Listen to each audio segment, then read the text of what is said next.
El tema de hoy es convulsiones. ¿Por qué es un tema importante que hemos tratado de poner después de haber avanzado todo lo que eran patologías neonatales, todo lo que significa factores de riesgo? E incluso hablamos de complicaciones inmunojuveniles del sistema nervioso central, ¿no es cierto? Entonces, si hablamos de una atención neonatal inadecuada, por ejemplo, en una reanimación neonatal que hemos tenido condición de hacer una hipoxia, ¿qué lesión produce en el sistema nervioso central? Cuando estamos con un niño que ha desarrollado una hipoxia, lo hemos reanimado tarde, ese niño después ya lo hemos sacado del estado de asfixia, pero ¿qué tipo de lesiones se van a producir en el sistema nervioso central de un recién nacido reanimado tardíamente? Lesión isquémica, ¿qué significa? Probabilidad de convulsión. Cuando hemos hablado de los trastornos metabólicos, los 3 trastornos metabólicos, ¿cuáles serán? Hipoglicemia, hipocalcemia e hiperbilirubemia. ¿Cuál es el órgano que se daña cuando tenemos complicaciones de los trastornos metabólicos del recién nacido? Sistema nervioso central. Por lo tanto, esos trastornos me van a ir a producir daño del sistema nervioso central. Por lo tanto, esos niños, ¿cuál va a ser su manifestación? Tardía, si quieren, como complicación neurológica, focos irritativos que están relacionados con convulsiones, ¿cierto? Entonces, si estamos hablando de la atención de niños o cualquier otra enfermedad como una sepsis, por ejemplo, que también me va a producir daño del sistema nervioso central, la consecuencia tardía va a ser presencia de focos irritativos, lo que se traduce clínicamente con la probabilidad de que estos niños vayan a desarrollar crisis convulsiva, ¿cierto? ¿Alguna vez ustedes han visto alguna crisis convulsiva? ¿Alguna vez han visto algún paciente con crisis convulsiva? ¿Cómo han visto esa crisis convulsiva? Ya.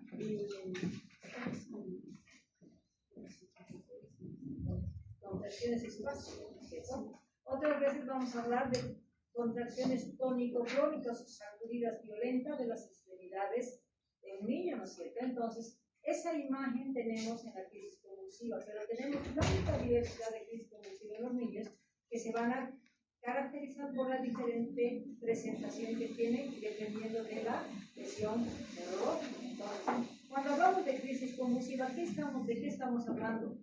¿Por qué se desarrolla una crisis convulsiva? Porque se van a establecer descargas anormales en el sistema nervioso central, pudiendo estas ser focalizadas o generalizadas. Entonces, en la imagen que tenemos que tener es esto, que hay una descarga anormal por algo que está pasando en ese cerebro y ese cerebro está dañado. Entonces, ante diferentes factores estimulantes, pudiendo ser factores infecciosos, pudiendo ser factores estresantes o contacto con ciertos medicamentos, puede desarrollar ese tipo de convulsión. Entonces, cuando estamos hablando ya de crisis convulsiva, ¿qué tenemos que considerar?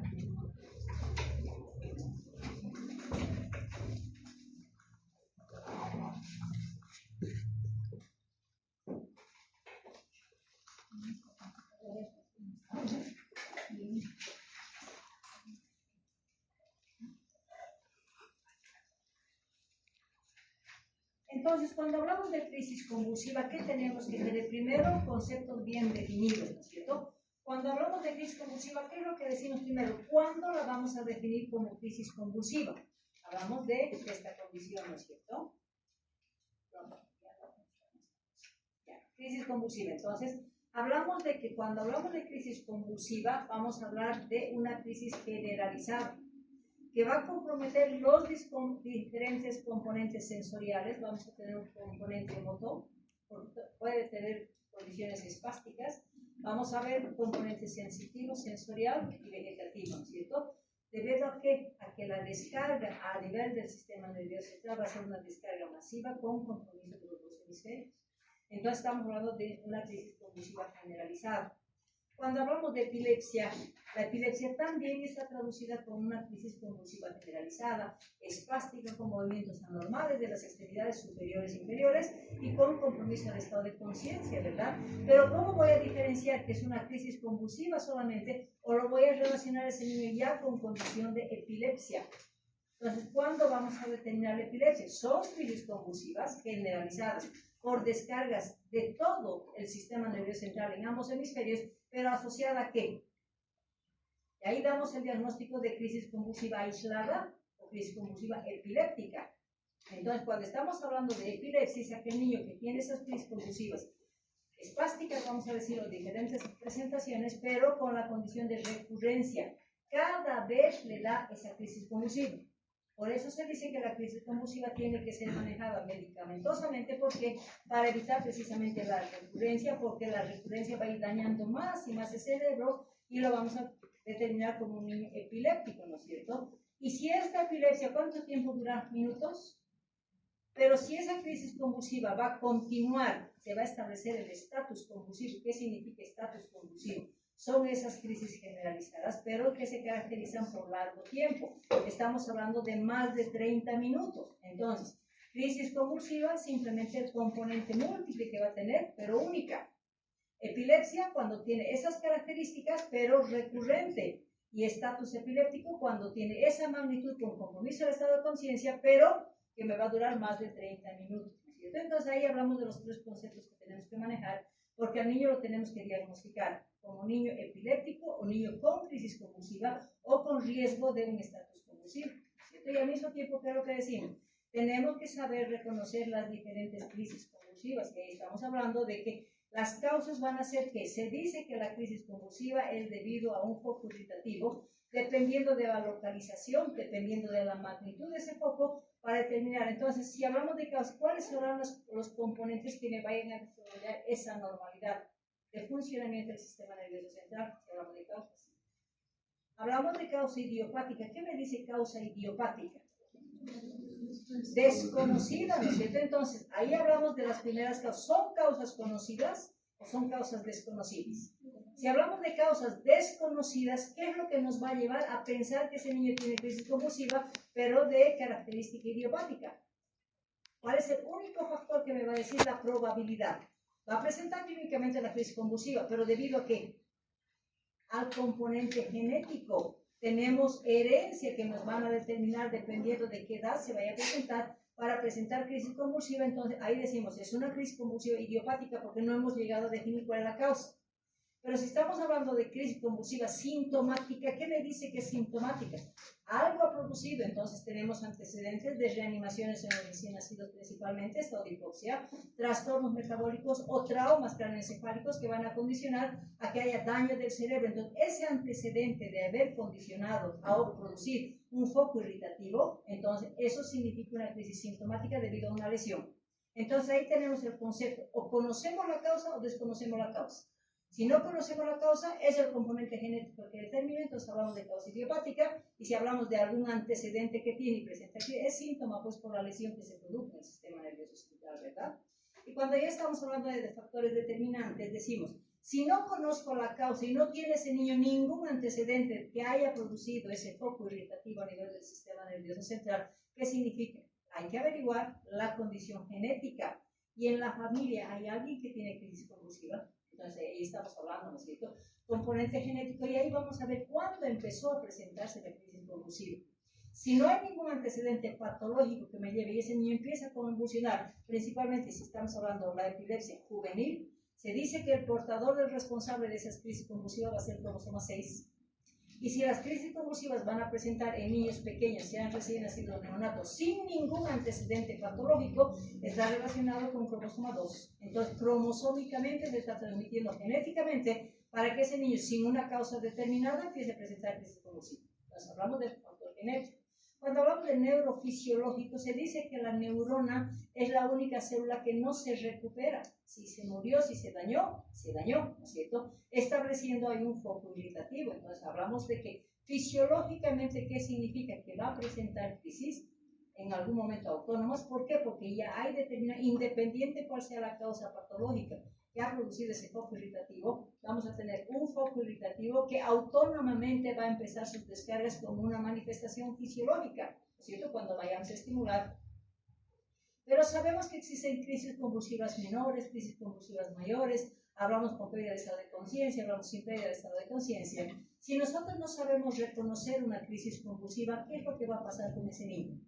Si tiene un foco irritativo pequeño, localizado, y eso se va repercutiendo en crisis que no vamos a poder diagnosticar, ¿qué significa? Se va a ir dañando el sistema nervioso central y vamos a ir magnificando esa crisis convulsiva. Entonces decimos, son neuropatológicas, porque si bien puede haber una pequeña lesión del sistema nervioso central, si tenemos una parte de diagnóstico, vamos a decir, de no haber reconocido esas crisis pequeñas, se va a ir magnificando de manera en que ese foco se va a ir dañando más y más, y posteriormente vamos a tener crisis convulsivas mayores. Cuando ya estamos hablando de clasificación, decimos, ¿no? La clasificación, si bien la conocemos como crisis idiopática, también decimos es una crisis que hay algún factor que está determinado, o sea, las crisis idiopáticas también están producidas por factores del medio ambiente que van a condicionar a que ese niño, por ejemplo, el estrés es importante, ¿no es cierto? Si ese niño que tiene genéticamente y está en la edad de la adolescencia y empieza a convulsionar sin un factor patológico, pero solamente hay componente emocional, ese niño ya genéticamente ha determinado. Entonces ahí decimos que son crisis que no tienen un factor predisponente, hay una enfermedad patológica y esa enfermedad va a ser el responsable de desarrollar esa crisis, esas descargas anormales. Entonces decimos, hay una condición provocada por factores neuropatológicos que condiciona como base una enfermedad que haya producido ese foco irritativo y como respuesta va a dar la crisis convulsiva. Y cuando hablamos de la no provocada, ¿qué significa? Que no hay factor predisponente, componente genético, y que va a empezar ese niño sin una causa determinante a presentar esas crisis convulsivas. Entonces, no provocada es aquella que ya tiene un foco irritativo y que sin factor determinante empieza a convulsionar. Provocada es cuando hay un foco, una enfermedad neurológica, si quieren un factor predisponente, un foco irritativo que a través de los estímulos va a condicionar la crisis convulsiva, ¿no es cierto? Y finalmente, ¿qué es lo que nos preocupa en la crisis convulsiva? Se llaman crisis simples, se llaman crisis parciales, se llaman crisis focalizadas y tenemos las crisis generalizadas. ¿Qué nos preocupará en un niño? Esa diversidad de crisis. ¿Las focalizadas nos impiden actuar? No, porque si las reconocemos precozmente vamos a parar esa crisis.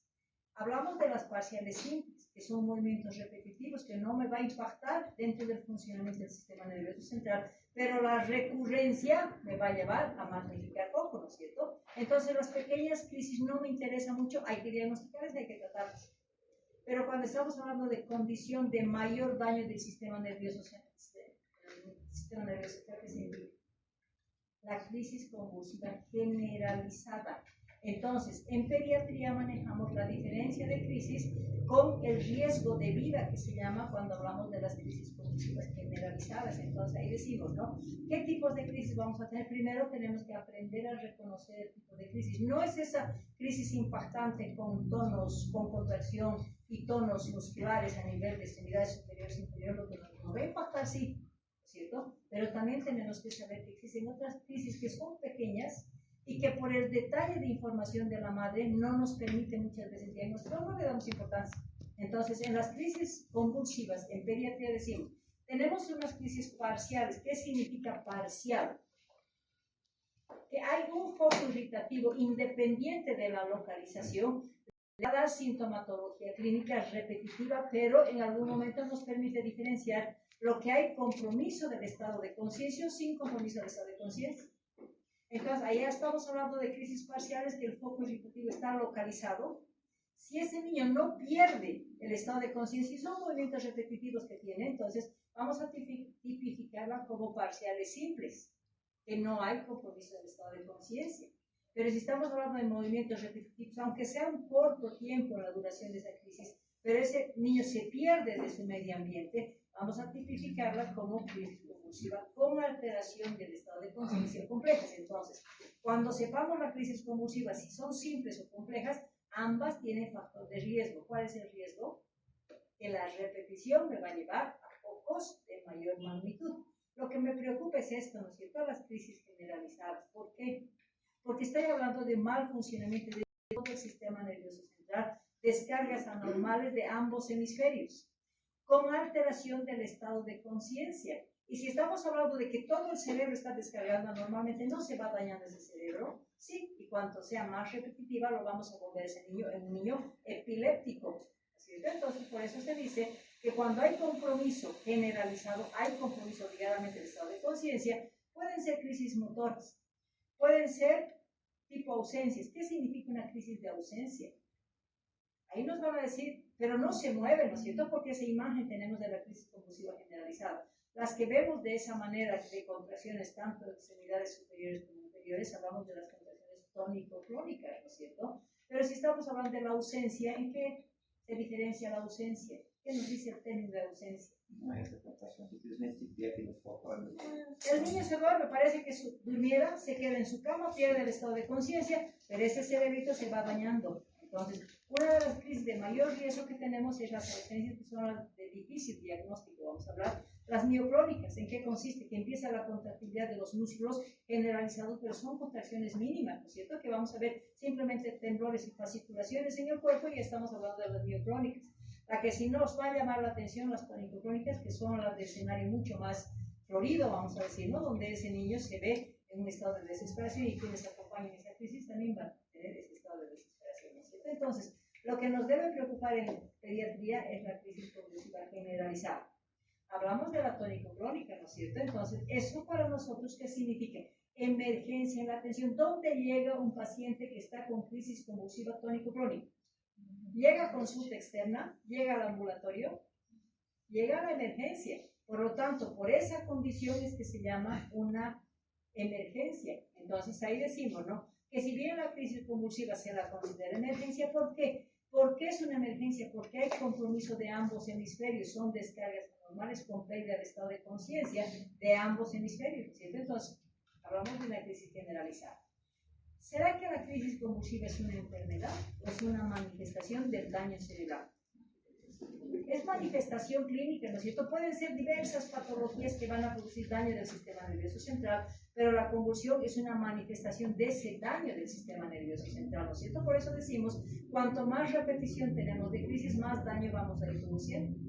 Entonces, si consideramos ser la emergencia, ¿qué nos dice? Que tenemos que conocer cómo se va a desarrollar una crisis convulsiva. Por lo tanto, tenemos que primero reconocer esa crisis para tener un diagnóstico precoz.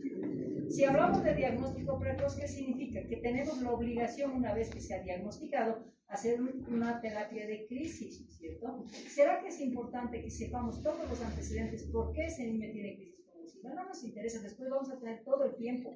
Entonces, nuestra emergencia es el diagnóstico precoz, es la terapia precoz, porque las causas etiológicas las vamos a resolver cuando hayamos resuelto esa crisis convulsiva, cuando hayamos parado esa crisis convulsiva. Y posteriormente recordemos que un pediatra o un médico general no tiene capacidad, no es que no tiene capacidad, puede tener mucho conocimiento, pero la responsabilidad del manejo en ese paciente, porque estoy poniendo en riesgo ese sistema nervioso central, ¿de quién es?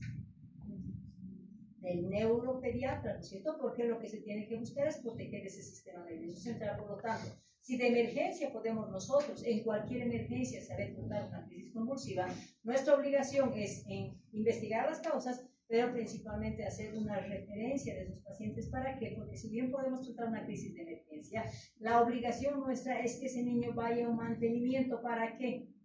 Para evitar de convertir a ese niño en un estado epiléptico, ¿cierto? Y la epilepsia va dañando poco a poco el sistema nervioso central, ¿cierto? Entonces, cuando hablamos de crisis convulsiva, llamamos el minuto cero. ¿Por qué? Porque el minuto cero lo consideramos cuando ha llegado la emergencia. En la emergencia, ¿qué significa? Tenemos que tener la capacidad de reconocer que es una crisis convulsiva. Y cuando hablamos de una crisis convulsiva, ¿qué es lo que tenemos que hacer? Primero, que tenemos que garantizar la vida de ese paciente, ¿no es cierto? Vamos a hablar del soporte básico de vida. Y decimos, lo vamos a poner en posición lateral. ¿Cuál es el objetivo de poner en posición lateral a ese niño? No sabemos que ese niño si ha comido o no ha comido. No sabemos la posición de la lengua que va a tener, ¿no es cierto? Entonces, lo que se dice es que tenemos que poner en posición lateral para evitar la broncoaspiración si ese niño va a presentar el vómito, ¿no es cierto? Entonces, es importante mantener la vía aérea permeable, ¿no es cierto? Y administrar oxígeno. Pero ¿será que esta administración de oxígeno me va a permitir si ese paciente está con convulsión tónico-crónica? Difícil, ¿no es cierto? Entonces, nuestra obligación es parar esa crisis convulsiva, porque si nosotros queremos sujetar a ese niño, si está con crisis, es tan fuerte la crisis convulsiva y la contracción que hace, que si nosotros queremos parar los bracitos, podemos fracturar los bracitos. Si nosotros queremos evitar que se destroce la lengua, ¿y qué es lo que hacen muchas veces? No ponen, qué sé yo, bajalenguas, ponen un montón de compresas y le ponen a la boca, ¿no es cierto? ¿Qué puede pasar eso? Que puede fracturar todos los dientecitos. Entonces al niño no hay que presionarlo, simplemente protegerlo para que no caiga, ¿cierto? En una posición lateral. Entonces no colocar nada duro, no sujetar al paciente. Y ahí nos ponen, ¿no?, la opción de que si es un paciente que está con crisis convulsiva, cuando ese paciente es internado, que me dice, estamos con vena canalizada, entonces me va a permitir esa venocrisis administrar medicamentos de la emergencia. Pero si hablamos de un niño que llega a la emergencia, ¿será que con esas contracciones tónico-crónicas nos va a permitir canalizar una vía? ¿La licenciada va a tener condición de canalización? ¿Qué creen? No puede, porque hay una rigidez, hay una contracción. Entonces tenemos que buscar una vía de acceso para poder parar esa crisis convulsiva. ¿Cuál es la vía de acceso? La vía rectal, ¿no es cierto? Entonces, posición lateral me libera la región glútea. ¿Para qué? Para que en esa posición lateral, como no estamos fijando, entonces podamos nosotros poner una sonda rectal y administrar a través de la sonda rectal el diazepam. Se dice que por la vascularización que existe a nivel de la ampolla rectal va a tener el mismo efecto. ¿Cuál es el problema que tenemos en la vía rectal? Que la sonda es una sonda amplia y la cantidad de medicamento es mínima, ¿no es cierto? Entonces, lo que nos dicen es que si bien vamos a poner la sonda, tenemos que empujar ese medicamento con unos 5 cc de suero para que llegue a la ampolla secal, para que se absorba y pare la crisis convulsiva. Entonces, si tengo paciente internado con acceso vascular, vía endovenosa. Si paciente llega a la emergencia y vamos a administrar la medicación, va a ser por vía rectal. Intramuscular, perdón, intramuscular, ¿sí? Nunca, porque la crisis necesitas pararla en minutos, ¿ya? Entonces, el medicamento de primera línea es las benzodiazepinas, hablamos del diazepam, ¿cierto? Entonces, si estamos hablando de las benzodiazepinas, la primera elección va a ser el diazepam. La ampolla viene con 10 miligramos, ¿no es cierto? Si el paciente está internado, pues va a entrar directamente al organismo y la dosis que vamos a dar va a ser a 0,3 miligramos por vía endovenosa. Va a ser lenta. ¿Por qué es importante considerar que no puede dar rápidamente ese medicamento? Porque es un depresor del sistema circulatorio y respiratorio. Entonces decimos que lentamente tenemos que administrar el diazepam vía endovenosa. Pero si me llegó a la emergencia y está en posición lateral, ese paciente va a recibir la misma medicación por vía rectal, pero necesita una mayor dosis. Entonces vamos a dar a 0,6 miligramos por kilo de peso, poniendo por las dos, pero hemos dicho, no, la recomendación que tenemos que dar es que si hemos puesto esa dosis de 0,6, tenemos que administrar además de 3 a 5 cc de suero fisiológico para lavar siquiera la sonda para que llegue a la ampolla rectal y pueda absorberse y parar la crisis convulsiva. ¿En cuánto tiempo para? En minutos. Entonces, es contraindicación dar el diazepam por vía intramuscular, ya si estamos en una crisis convulsiva. Entonces, ahí decimos, si no se ve el...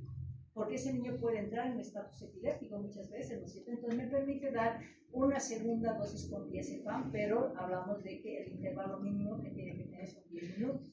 Pero es una benzodiazepina y está llegando directamente al sistema venoso, entonces que puede producir depresión respiratoria y depresión cardíaca. Entonces, esos pacientes tienen que estar controlados en la frecuencia respiratoria y en la circulación. ¿Para qué? Para que ese niño no me haga una depresión respiratoria y me haga un paro cardíaco en muchas ocasiones, ¿cierto?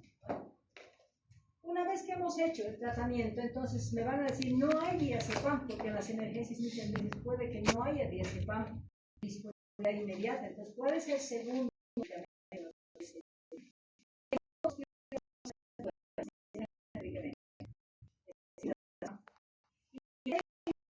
Estoy utilizando el spray de midazolam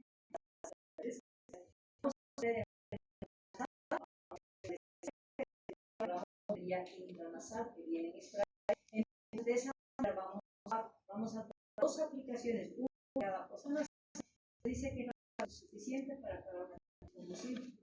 Pero si no tengo el midazolam intranasal, también puedo utilizar el midazolam, pero ¿dónde es más fácil de dar? La vía rectal para el diazepam nos ayuda para dar rápidamente el medicamento. El midazolam, pues si tengo el spray va a ser excelente, pero muchas veces no tenemos en el hospital, pero en quirófano que tenemos las ampollas de midazolam, ¿cierto? Porque utilizan mucho en los procedimientos quirúrgicos anestesiólogos, entonces se pide inmediatamente el midazolam. ¿Y dónde va a ser la vía más fácil de que se absorba y logre parar ese crisis convulsivo? ¿Qué es la mucosa yugal? ¿Dónde se encuentra la mucosa yugal? Son las mejillas. Entonces, en una jeringa vamos a poder utilizar el medicamento y poner en ambos lados de la mucosa yugal para que eso se absorba inmediatamente. Y estamos hablando de una dosis de 0,3 miligramos por kilo de peso para parar esa crisis convulsiva. Entonces, estamos hablando de primera línea del diazepam, la segunda línea va a ser el midazolam. Si en algún momento no tengo el midazolam, porque en mi hospital no hay quirófano, ¿no es cierto? Entonces, ¿qué es lo que siempre tenemos? El fenobarbital. Pero cuando hablamos de fenobarbital, ahí tengo que tener la condición de haber intentado parar la crisis convulsiva o que ese niño deje un poco de tener ese espasmo muscular para que me permita lograr una vena, porque el fenobarbital no se puede administrar ni vía oral ni vía intramuscular, se administra por vía endovenosa. Y estamos hablando de que es un medicamento que si tenemos el antecedente de que ese niño es un epiléptico, entonces vamos a poder administrar una dosis, puede ser midazolam o puede ser diazepam. Una vez que ha parado la crisis, si tenemos un paciente que es epiléptico, me va a dar el riesgo de que continúe con sus crisis convulsivas, ¿no es cierto? Entonces, en esos casos, ¿qué tenemos que hacer? Evitar la recurrencia. Y el medicamento que me va a ayudar cuando he logrado canalizar la vía endovenosa va a ser el fenobarbital. Pero ¿qué debemos recordar? Ustedes me dirán, pero en la ictericia también utilizamos el fenobarbital vía oral, ¿no es cierto? Pero la acción no es inmediata, lo que tratamos de buscar es esa acción inmediata para parar la recurrencia de crisis. Entonces vamos a dar fenobarbital vía endovenosa, vamos a dar una dosis de 15 a 20 miligramos. ¿Por qué? Porque la dosis de 15 a 20 miligramos significa primera impregnación. Entonces vamos a dar una dosis de impregnación con el fenobarbital, vamos a dar más o menos en 10 a 20 minutos y después ¿qué hacemos? Lo establecemos como el mantenimiento y el mantenimiento del fenobarbital va a ser 5 miligramos por peso, vamos a administrar cada 8 horas para que ese niño no vuelva a convulsionar. Entonces hablando de primera línea, segunda línea y tercera línea.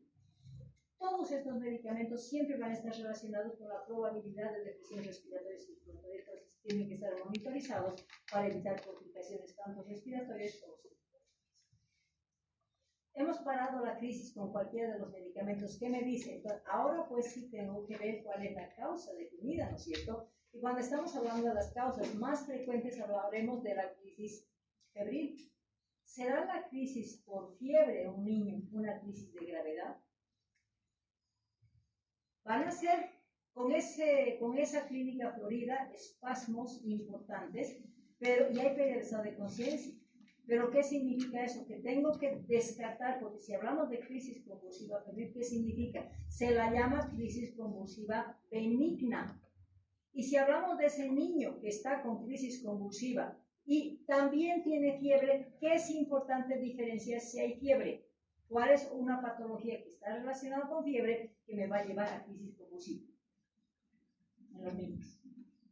La infección del sistema nervioso central, las meningitis. Entonces, todo niño que tiene fiebre, ¿qué tenemos que descartar? Primero, patología neurológica, proceso infeccioso neurológico como una meningitis.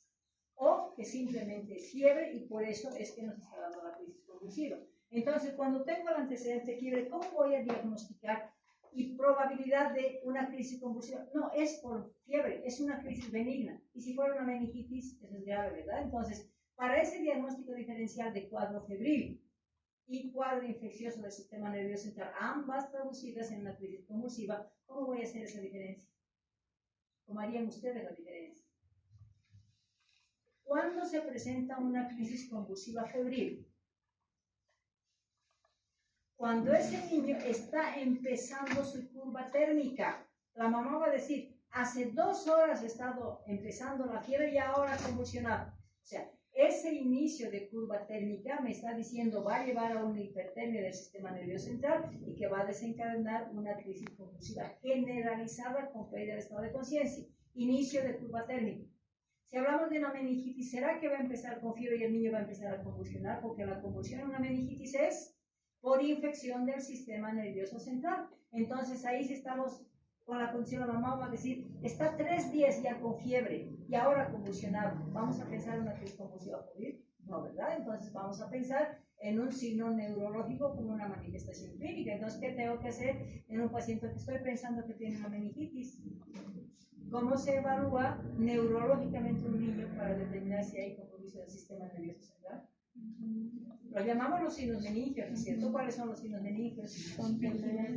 Rigidez de nuca, hernia y sínsfisis. Entonces, estamos hablando de que en un estado de fiebre tenemos que hacer diagnóstico diferencial. Y obviamente, si no tiene signos meningios, tengo pues obligación de pedirle un hemograma. Y en el hemograma me va a determinar una meningitis, por ejemplo, que puede ser de etiología viral o bacteriana. Y lo que me corrobora que es una meningitis es la función lumbar, que me va a decir las alteraciones que tiene, confirmando que la fiebre y la convulsión fue relacionada con la infección del sistema nervioso central, que es una patología muy grave. Cuando hablamos de antecedentes de riesgo metabólico, ¿cuáles son los antecedentes y cuándo va a empezar a presentar ese niño crisis convulsiva? Hemos hablado de los trastornos metabólicos, hemos hablado de la hipoxicoxia de un niño, ¿no es cierto? ¿Y cuándo presentará la crisis convulsiva? Podemos tener crisis convulsivas, inmediatamente se da el trastorno metabólico. Una hipoglicemia va a traducir como manifestación clínica de daño del sistema nervioso central con convulsión. Si se corrigió, pero ya se dañó el cerebro, entonces después va a continuar en la edad neonatal o en la edad de lactancia las crisis convulsivas. Entonces, todo antecedente de trastorno metabólico o una hipernatremia, por ejemplo, o una alteración sea de glicemia o de calcio, me va a decir, hay foco irritativo, tiene que controlar, entonces el niño va a un manejo de diagnóstico y tratamiento. Cuando estamos hablando de un niño que ha sufrido un accidente, un trauma craneoencefálico, han hecho procedimientos que han intervenido el sistema nervioso central, hay que vigilar ese niño, ¿cierto? Porque puede desarrollar una crisis convulsiva. Y finalmente, siempre tenemos que ver que hay un gol estándar para demostrar que fue una crisis convulsiva, lo que me permite identificar si es una crisis focalizada o es una crisis generalizada. ¿Cuál es el gol estándar del diagnóstico de las crisis convulsivas?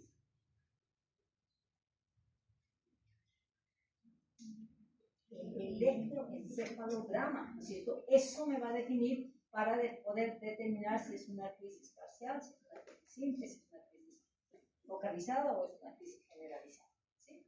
Bueno, hasta ahí estamos, ¿no es cierto? Por lo que significa la emergencia en una crisis convulsiva generalizada. Ahora, ¿cómo vamos a aprender a reconocer las diferentes crisis? Estamos hablando de crisis tipo pequeño mal, estamos hablando de los espasmos infantiles, estamos hablando de crisis focales, estamos hablando de crisis motoras menores y tipo pequeño mal. ¿Sí? Todos esos tenemos que aprender a reconocer.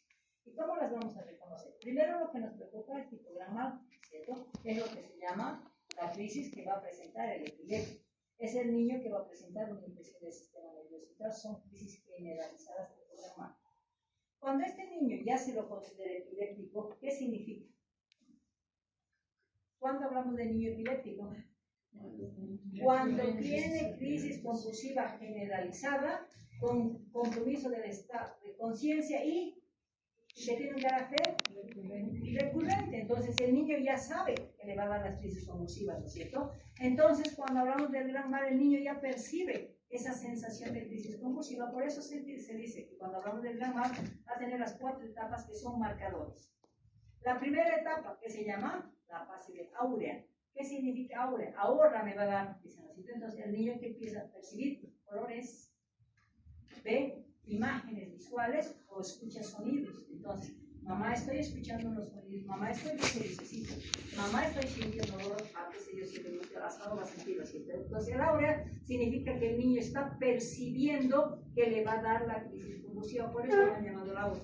¿Cuánto tiempo dura? Segundos, de manera que va a permitir que ese niño logre buscar un lugar seguro, vaya a su camita, o si está en algún lugar, que se eche en el piso, porque el trauma va a producir más daño. ¿Cierto? Entonces el niño va a buscar porque sabe que va a empezar la crisis convulsiva. ¿Y cómo condiciona? La primera fase va a ser fase tónica. ¿Qué significa tónica? Que todos los músculos se van a enchilar, van a tener una contracción importante, ¿no es cierto? Entonces hablamos de contractividad muscular. ¿Y dónde empieza esa contracción? Empieza por la carita, ¿no es cierto? Va a contraer los maceteros y ese riesgo que se va a tener, el niño va a tener una fase dura. ¿Qué riesgo va a tener ese niño?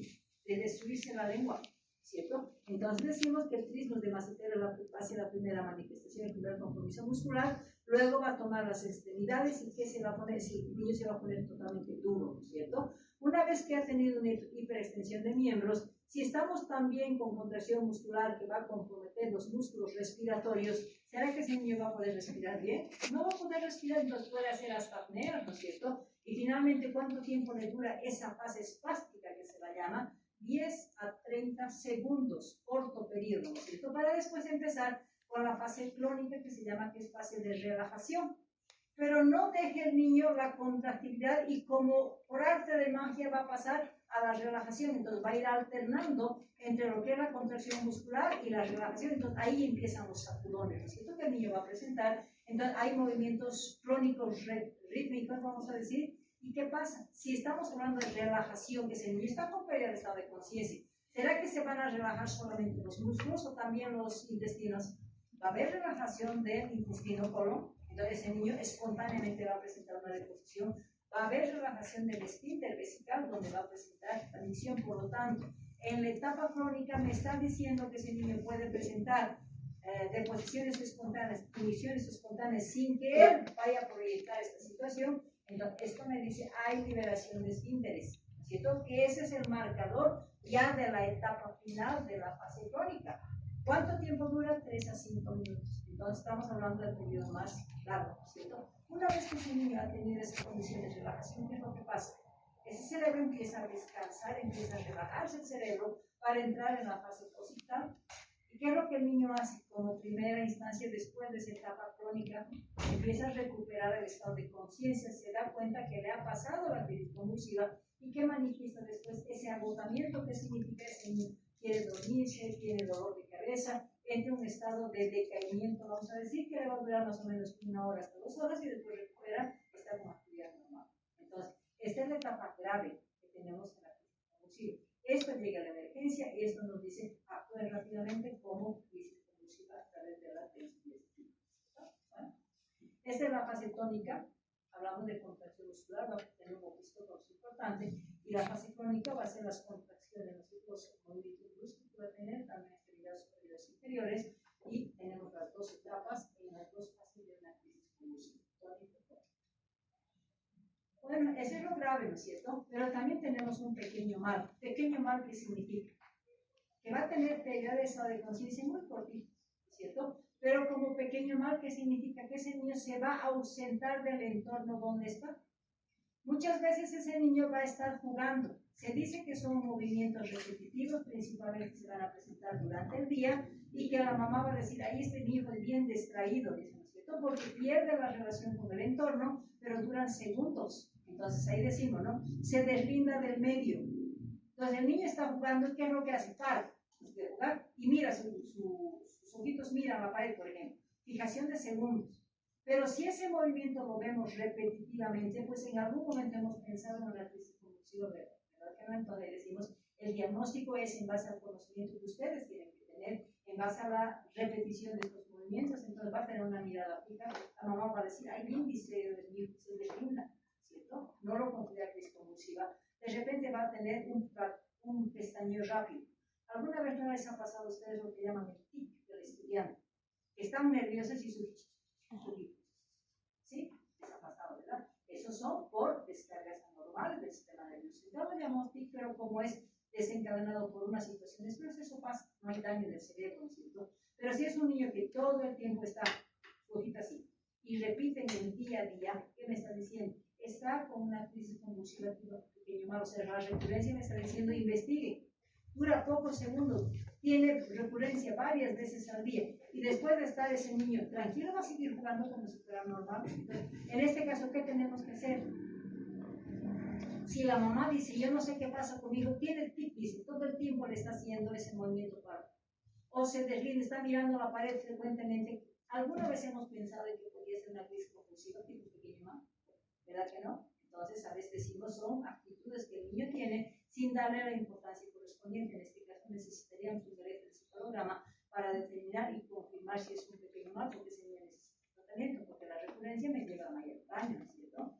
Cuando hablamos de las crisis motoras les está diciendo nuevamente repetitivas, nuevamente matutinas, entonces, pero son movimientos motores, entonces, ese niño, ¿qué es lo que hace? Por ejemplo, es como si estuviera masticando chicle, empieza a masticar, masticar, masticar, eso pasa, otra vez, como si masticara. Entonces, los movimientos masticatorios repetitivos durante el día es sinónimo de crisis convulsiva. Estamos hablando de palabras repetitivas, de repente para jugar dice mamá, mamá, mamá, mamá, y ya pasó.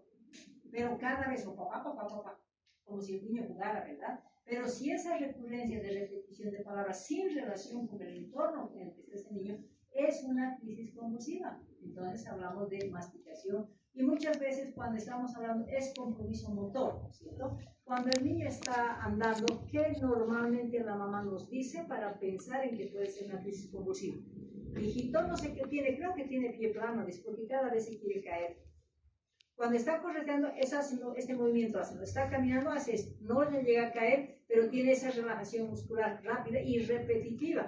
Estamos hablando de que la probabilidad de caída asemeja una caída y ese movimiento repetitivo pues me va a llevar nuevamente a pensar en que tengo una crisis motor. Entonces nuevamente hay un electro, me va a ayudar para el diagnóstico correspondiente, ¿no es cierto? Cuando hablamos de los espasmos infantiles, alguna vez ustedes han debido ver, como cultura llaman el truco, ¿saben? Los bolivianos, alguna vez han escuchado, este niño tiene un truco, dice, cultural.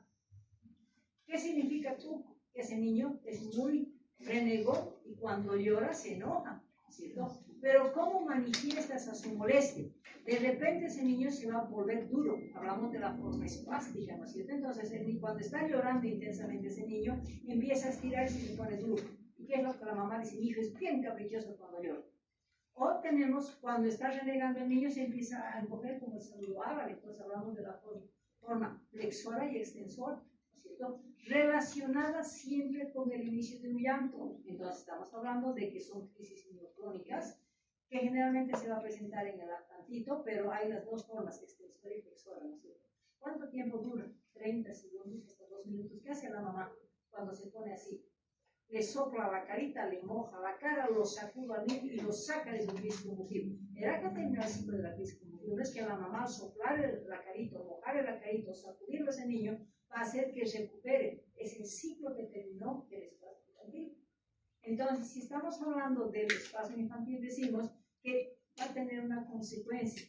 Los espasmos infantiles van a llevar a un deterioro psicomotriz y va a tener una forma de demostrar. Entonces, ¿qué tenemos que pedir a este niño para demostrar que no es un niño caprichoso y que sí es un espasmo del sollozo? Se llama síndrome de West, se llama espasmo del sollozo o se llama espasmo infantil. Los tres nombres que recibe esta patología. ¿Y cómo vamos a demostrar? Es una desorganización total del sistema nervioso central. Por eso ese niño, que si bien se considera un estímulo el llanto, pero es disfunción cerebral. Entonces, ¿qué vamos a hacer en ese niño? Electroencefalograma. Y si estamos hablando del electroencefalograma, vamos a tener esto. Un desorden total dentro del movimiento del sistema nervioso central. A esto se llama electroencefalograma con ipsarritmia. Entonces, la ipsarritmia es el diagnóstico que me va a permitir cuando ese niño tiene esa relación de llanto y los espasmos del estado flexor extensor. ¿Cierto? Entonces es importante el electro. Cuando hablamos de las crisis focales, ¿qué me dice focal? ¿Dónde será que se ha ubicado ese foco irritativo, verdad? Focalmente está ubicado. Y dónde se ubica ese foco irritativo me va a dar manifestación clínica. Si estamos hablando, por ejemplo, foco frontal, que si un trauma que ha tenido ese niño ha desarrollado un foco irritativo en la región frontal, ¿cómo se va a manifestar? ¿Cómo se manifiesta? De hecho, sabemos que cuando son focos irritativos y estamos relacionando con manifestaciones clínicas, la manifestación es unilateral o es cruzada. La manifestación clínica es cruzada. Si tengo un foco irritativo en el lado derecho, la manifestación clínica va a ser para el lado izquierdo. ¿Y qué hace? Simplemente desvío de movimiento de la cabeza o de los ojitos. Entonces, cuando estamos hablando de la región frontal, dice que el niño va a hacer así 3 veces. Y después sigue jugando. O sus ojitos lo desvían 3 veces y lo sigue jugando. Si no tenemos esa capacidad de percibir, entonces no vamos a diagnosticar, ¿verdad? Cuando estamos hablando de las crisis parietales, cuando un niño le diga a su mamá, mamá, se me adormecen mucho mis pies, ¿qué es lo primero que piensa? Está sentadito el niño y dice, mamá, se me está adormeciendo mi pie, dice. ¿En qué vamos a pensar? ¿Qué normalmente pensamos? Cuando usted se sienta de un ladito y se les adormece el piecito, ¿qué piensa? Compresión de nervio, ¿es cierto? Eso es lo mismo que te has sentado mal, por eso tu nerviosito te está molestando, dice la mamá, ¿no es cierto? Y hemos pensado alguna vez en que esa queja del niño, vamos a decir, repetitivamente se me adormece cada vez mi piecito, ¿vamos a relacionar con crisis convulsiva? No, ¿verdad? Aquí estamos con el aprendizaje de lo que es una crisis convulsiva, con la recurrencia, con la repetición de la misma sintomatología. Cuando estamos hablando de los focos occipitales, que el niño dice, mamá, estoy viendo mosquitas, mamá, estoy viendo lucecitas, ¿no es cierto? Si eso me dice cada vez que voy a pensar, pues hay un foco irritativo, o sea, la recurrencia me lleva a pensar de dónde se está localizado, y peor, si estamos hablando de los focos temporales, ¿cierto? En el foco temporal existen dos tipos de crisis. La crisis psicomotriz, que son movimientos repetitivos, masticatorios o repetición de palabras, o a veces el niño empieza a jugar con su lengua, muerde la lengua. Entonces, ahí estamos hablando de que hay un movimiento anormal de la contracción muscular a nivel bucal, ¿no es cierto? Cuando estamos hablando de otra condición, que estamos hablando de la manifestación visceral, ¿cuántas veces ustedes no han visto niños que han dicho, le duele su barriguita, dice a la mamá, ¿no es cierto? ¿Qué es lo primero que piensan ustedes? Viene como consulta, le está doliendo su barriguita, ¿tiene fiebre? No. ¿Tiene diarrea? No. Entonces, no hay una manifestación clínica de una patología del sistema gastrointestinal, pero le duele su barriguita, ¿no es cierto? ¿Qué es lo que la mamá dice? O nosotros como médicos pensamos. ¿En qué pensamos cuando hay dolor de barriga y es recurrente? ¿Qué piensan? A ver. Lo primero que se nos viene a la cabeza. Parásitos, ¿no? Debe tener bichos, ¿no es cierto? Le pedimos un coco parasitológico, el coco está negativo.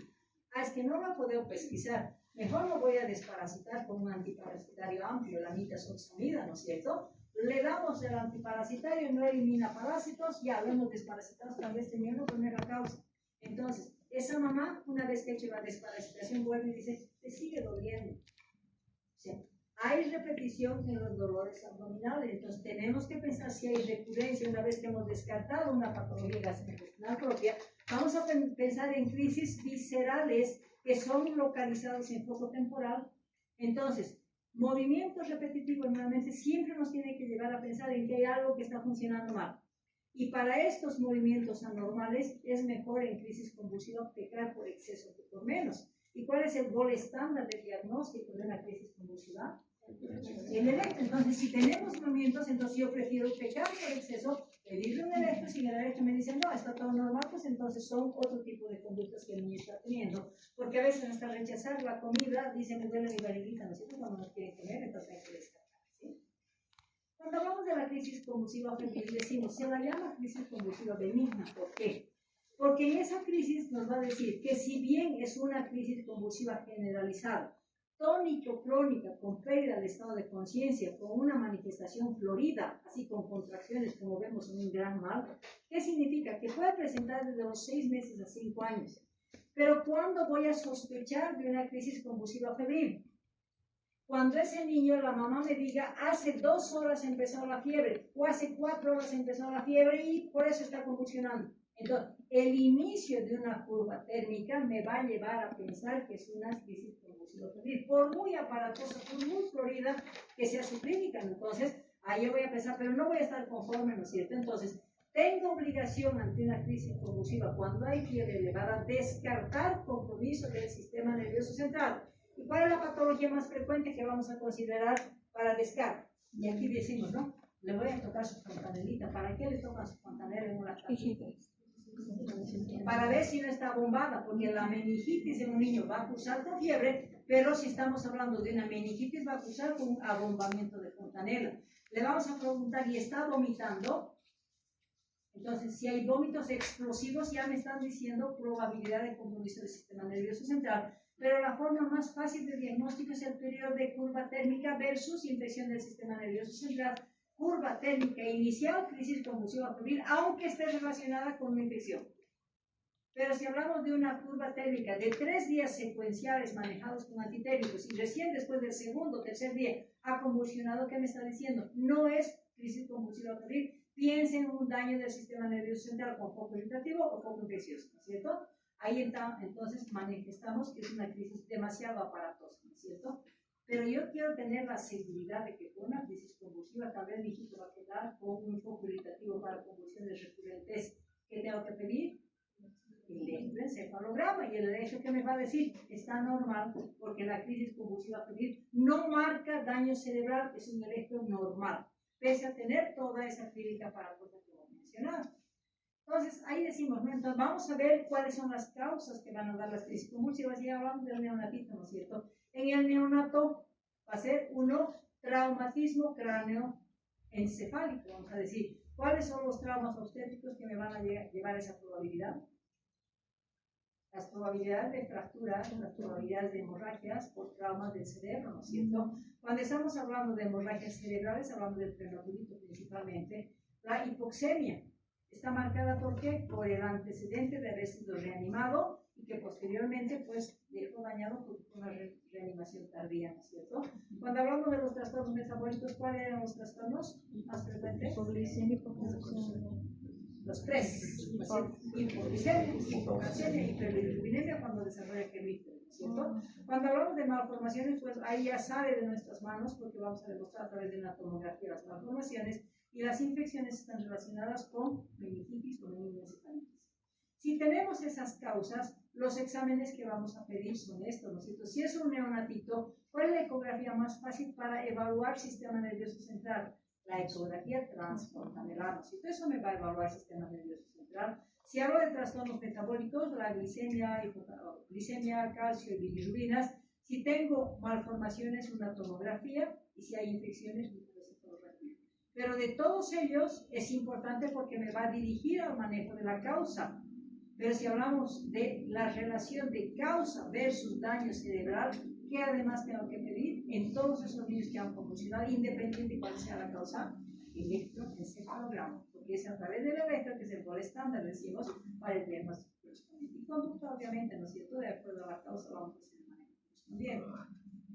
Cuando hablamos del menor de 5 años, hablamos de la primera causa febril, ¿cierto? Procesos infecciosos con curvas térmicas de 39 a 40 grados. No me voy a preocupar porque el sistema nervioso central está libre de daño y es una crisis convulsiva benigna, ¿cierto? Cuando hablamos del sistema, infección del sistema nervioso central, estamos hablando de las meningitis.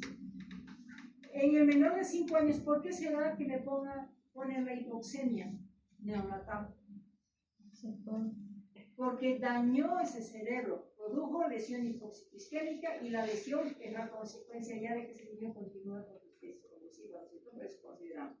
La hipernatremia es importante, las intoxicaciones en el niño menor de 5 años también es importante, las malformaciones que dependen de la condición propia del niño y las enfermedades degenerativas están relacionadas con patologías propias del niño, ¿no? Y el trauma craneoencefálico también. Depende de lo que nosotros vayamos a buscar, vamos a pedir una punción lumbar, una radiografía de cráneo, una tomografía y el gol estándar siempre nunca se olvide que es el electroencefalograma, ¿cierto? Conducta de acuerdo a las causas, ¿cierto? Vamos a ver. Entonces ahí decimos, existen tanta diversidad de crisis convulsiva que tenemos que reconocerlas a través de qué. ¿Cómo reconocemos un tipo de crisis convulsiva? Por clínica y corroboramos por electroencefalograma que me va a tipificar el tipo de lesión del sistema nervioso central. Entonces, en todo niño confirmada la lesión me va a permitir definir el tipo de tratamiento. Estamos hablando de las crisis generalizadas. En los lactantitos menores y en los neonatitos, el medicamento de primera línea es el fenobarbital. Y si hablamos de fenobarbital, siempre recuerden que para manejo de fenobarbital siempre tenemos que hacer una dosis de impregnación para disminuir toda probabilidad de irritación de foco, para después establecer el mantenimiento con 5 miligramos kilopeso. Entonces la impregnación con fenobarbital siempre va a ser de 15 a 20 miligramos y mantenimiento va a ser de 5 miligramos kilopeso. Cuando estamos hablando del ácido valproico o el valproaquine, vamos a manejar una dosis de 10 hasta los 5 miligramos como mantenimiento y la hidroantoína 5 miligramos. Entonces, primera línea fenobarbital, segunda línea ácido valproico y tercera línea la hidroantoína. Cuando hablamos del pequeño mal, pero si son movimientos repetitivos, movimientos aislados que el niño está con pérdida de estado de conciencia o movimientos masticatorios, pero es poca clínica, ¿no es cierto? Sin embargo, el electrocine va a decir, hay foco irritativo, la terapéutica es de por vida hasta disminuir ese foco irritativo. Entonces, hablamos de un pequeño mal que parece que la clínica es mínima, vamos a utilizar como primera línea de ácido valproico a dosis de 10 a 15 miligramos por kilo de peso. Las crisis focales manejamos, depende de la edad, fenobarbital en los lactancitos menores, ácido valproico en los mayores y la hidantoína, las mismas dosis que hemos mencionado como crisis generalizada. Las crisis menores, ¿qué significa? Ácido valproico, normalmente ahí repetimos el tratamiento del pequeño mal, porque se relaciona un pequeño mal con la crisis menor, y los espasmos infantiles, si es crisis convulsiva, ahí sale del rango de lo que es medicación de anticonvulsivantes y vamos a utilizar la corticotropina. Vamos a dar una dosis de 0,25 miligramos por kilo de peso y vamos a dar semanalmente intramuscular. ¿Por qué hay esa diferencia? Porque es una desorganización total del sistema nervioso central y se ha demostrado que en base a la deficiencia de la hormona va a condicionar ese tipo de manifestación clínica, ¿cierto? Y si no tratamos los espasmos infantiles que va a condicionar, lo vamos a llevar a la regresión. Si ese niño caminaba, va a parar de caminar. Si ese niño hablaba, va a parar, porque la recurrencia va a ir dañando el sistema nervioso central. Cuando hablamos de las crisis febriles, vamos a hacer un tratamiento continuo con diazepam, fenobarbital o midazolam. Pregunta. En una crisis febril, vamos a manejar como mantenimiento diazepam, midazolam o fenobarbital. No, la crisis convulsiva febril se la trata como crisis. Nunca va a tener un mantenimiento, porque no hay daño del cerebro. Simplemente es la hipertermia del sistema nervioso central que ha condicionado a esa disfunción generalizada. Entonces hablamos solamente como tratamiento de crisis. ¿Sí? Ya. Y si estamos hablando de no diagnóstico, no tratamiento que va a significar llevarlo a ese estado semiótico, que se va a ir dañando poco a poco ese cerebro y podemos tener niños con mucho daño. Hablamos del componente social, componente motor y también del sistema nervioso central. Entonces, ¿qué es importante en la crisis convulsiva? No había sido solamente esas crisis espásticas, ¿no es cierto? Sino todo movimiento repetitivo, toda actitud repetitiva, toda situación que llame la atención es mejor en la crisis convulsiva pecar por exceso de turmentos. En estos niños vamos a pedir, ante movimientos repetitivos, pedirle a la mamá, por favor señora, me va a anotar cuántas veces en el día su hijo hace este tipo de movimientos. La mamá va a volver con esa información. Entonces, si estamos corroborando que en el periodo de 3 a 4 días ese niño ha tenido el mismo comportamiento repetitivo, ¿qué me está diciendo? Estamos ante una crisis convulsiva, tenemos obligación de pedir un electro, y una vez que nos den el informe del electro, vamos a considerar que no, una crisis motor, una crisis menor y una crisis focal no lleva a condición de vida, solamente lleva a riesgo a la crisis convulsiva generalizada. Pero ¿qué me dice? El daño se va a ir dando por la repetición y vamos a llegar a conjuntivo. Entonces, ahí nuestra obligación de referencia a neurología con un electro indicando el foco irritativo para que se mantenga la medicación convencional. Entonces, no es un cuadro mínimo, una crisis motora no tiene la poca validez que muchas veces le damos. Entonces, todo movimiento repetitivo, cuidado, puede ser una crisis convulsiva. ¿Sí? ¿Alguna pregunta de crisis convulsiva? Hay que proteger el cerebro del niño, ¿no? Entonces mejor pegar por el cerebro. Sí, ¿no? Que sea posible. ¿Alguna pregunta? ¿No hay preguntas?